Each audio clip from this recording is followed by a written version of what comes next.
Assalamualaikum warahmatullahi wabarakatuh.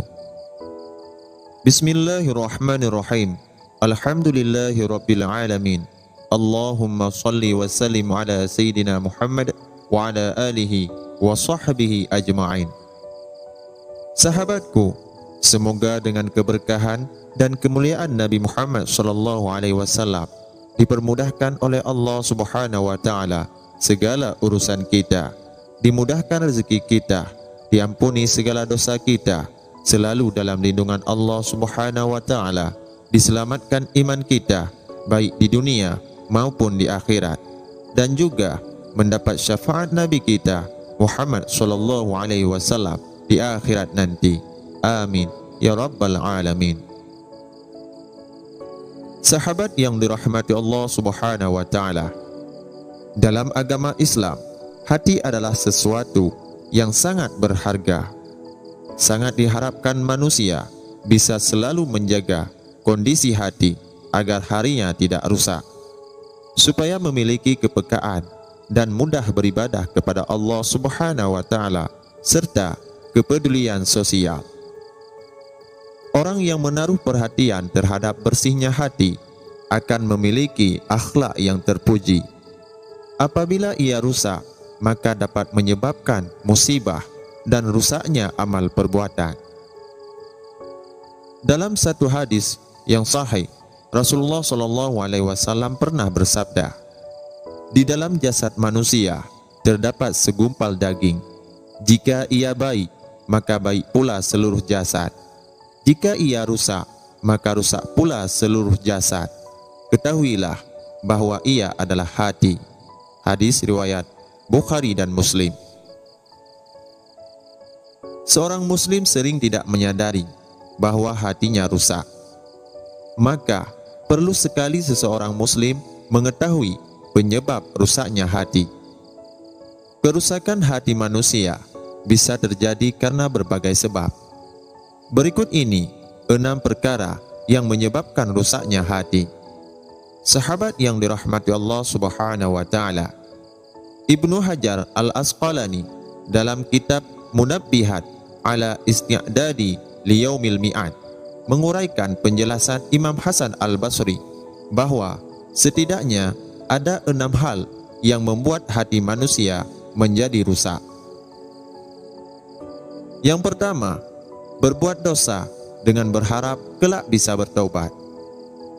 Yang bersangkutan sadar bahwa apa yang dilakukan adalah kedurhakaan, tapi berangan-angan bisa menghapus kesalahan-kesalahan di kemudian hari. Hal semacam ini merupakan sebuah kesombongan karena terlalu percaya diri bahwa Allah Subhanahu wa taala akan memberinya kesempatan bertobat lalu melimpahinya rahmat.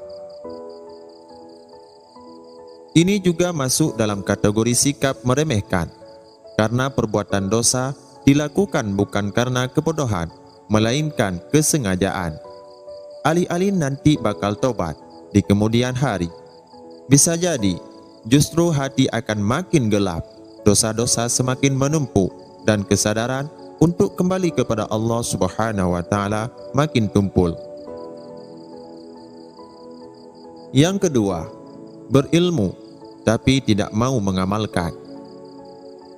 Pepatah bijak mengatakan, al-ilmu bila amalin kasyajarin bila tamarin. Ilmu tanpa amal bagaikan pohon tanpa buah. Pengamalan dalam kehidupan sehari-hari dari setiap pengetahuan tentang hal-hal baik adalah tujuan dari ilmu. Hal ini juga menjadi penanda akan keberkahan ilmu. Pengertian tidak mengamalkan ilmu bisa 2 makna. Yang pertama, mendiamkannya hanya sebagai koleksi pengetahuan dalam kepala. Yang kedua, si pemilik ilmu berbuat yang bertentangan dengan ilmu yang dimilikinya. Kondisi ini bisa menyebabkan rusaknya hati. Yang ketiga, tidak ikhlas saat beramal. Setelah ilmu diamalkan, urusan belum sepenuhnya selesai, sebab manusia masih dihinggapi hawa nafsu dari mana-mana saja. Ia mungkin saja banyak sekali berbuat baik, namun sia-sia belaka, karena tidak ada ketulusan berbuat baik. Ikhlas adalah hal yang cukup berat sebab memastikan kerelaan hati meskipun ada yang harus dikorbankan. Yang keempat, mendapat nikmat tapi tidak mau bersyukur. Karunia dan syukur merupakan pasangan yang tidak bisa dipisahkan. Jika dalam kehidupan manusia di dunia ini tidak ada yang luput dari karunia Allah Subhanahu wa Ta'ala, maka bersyukur adalah pilihan sikap yang wajib. Orang yang tak mau bersyukur adalah orang yang kufur nikmat dan yang tidak memahami hakikat rezeki. Jenis anugerah Allah Subhanahu wa Ta'ala mungkin ia batasi hanya kepada ukuran-ukuran yang bersifat material saja. Misalnya jumlah uang, rumah, jenis makanan, dan lain-lainnya. Padahal rezeki telah diterima setiap saat, berupa nikmat bendawi maupun non-bendawi. Mulai dari nafas, waktu luang, akal sehat, hingga berbagai kecukupan, kebutuhan lainnya seperti makan, tempat tinggal, dan pakaian. Hanya mereka yang sanggup merenungkannya yang akan jauh dari kufur nikmat alias tidak bersyukur. Syekh Nawawi Al-Bantani dalam kitab Nasaihul Ibad mengartikan syukur ialah menggunakan anggota badan dan harta benda untuk sesuatu yang mendatangkan ridha Allah Subhanahu wa Ta'ala. Artinya, selain dari ucapan Alhamdulillah, kita telah dianggap bersyukur apabila tingkah laku dan juga termasuk dalam penggunaan kekayaan bukanlah untuk jalan maksiat kepada Allah Subhanahu wa Ta'ala. Yang kelima, tidak rela dengan karunia Allah Subhanahu wa Ta'ala. Pada tingkatan ini, orang bukan hanya tidak mau mengucapkan rasa syukur, tapi juga kerap mengeluh, merasa kurang, bahkan dalam bentuknya yang paling parah melakukan protes kepada Allah Subhanahu wa Ta'ala. Allah memberikan kadar rezeki pada hamba sesuai dengan kebutuhan masing-masing. Tidak ada hubungan langsung bahwa yang kaya adalah mereka yang paling disayang Allah, sementara yang miskin adalah yang sedang dibenci Allah. Bisa jadi, justru apa yang kita sebut kurang sebenarnya adalah kondisi yang paling baik agar selamat dari tindakan melampaui batas. Betapa banyak orang berlimpah harta namun malah lalai dengan tanggung jawab kehambaan, boros, sombong, berfoya-foya, kikir, tenggelam dalam kesibukan duniawi dan lupa akan akhirat, dan lain yang sebagainya. Allah Subhanahu wa Ta'ala berfirman, dan jikalau Allah melapangkan rezeki kepada hamba-hambanya, tentulah mereka akan melampaui batas di muka bumi. Tetapi Allah menurunkan apa yang dikehendakinya dengan ukuran, sesungguhnya Dia maha mengetahui keadaan hamba-hambanya, lagi maha melihat. Quran Surat Asy-Syu'ara ayat 27.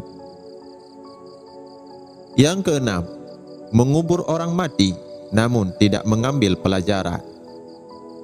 Peristiwa kematian adalah nasihat yang lebih nyata dan tampak jelas bagi kita daripada pidato-pidato di panggung ceramah. Ketika ada orang meninggal, kita diberikan fakta yang jelas bahwa kehidupan di dunia ini adalah fana. Liang kuburan adalah momen perpisahan kita dengan seluruh kekayaan, jabatan, status sosial, dan popularitas yang pernah dimiliki.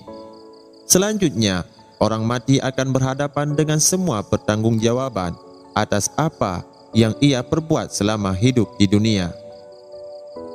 Rasulullah Shallallahu Alaihi Wasallam bersabda, sungguh liang kubur merupakan awal perjalanan akhirat. Jika seseorang selamat dari siksaannya, maka perjalanan selanjutnya akan lebih mudah.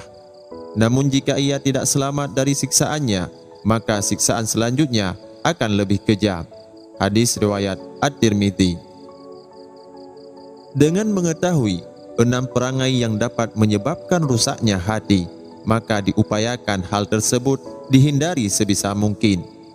Untuk menghindari 6 perkara tersebut dan menjaga agar hati tetap bersih, berikut pesan Rasulullah SAW.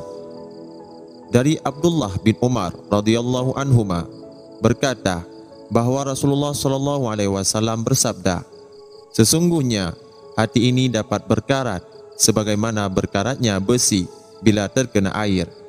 Beliau ditanya, wahai Rasulullah, bagaimana cara membersihkannya?